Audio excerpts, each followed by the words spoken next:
area namin. Kailangan pumunta ka dito, maaga pa, mga 1 hour or 2 hours, 3 hours before ng opening. Tapos pagka bukas, punta ka na kagad dito para mag-alo ka.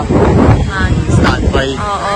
Pero after ng one reservation, ng one attraction, after 2 hours pa ulit bago ka makapag-reserve ng another attraction. So, mahirap pa rin kahit agahan mo. Yung standby is para reservation yun, hindi yung as in talagang tatayo na hindi gano'n. Free yun. Walang dito, hindi ka pwede yung papasok ka tapos pipila ka. Walang pipila dito, walang pila ka sa mga attraction dito sa Bagong Fantastic.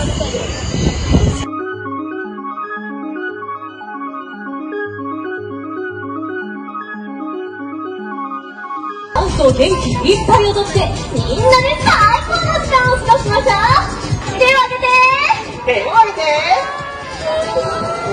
一緒に参加してくださいね。もっともっと大きく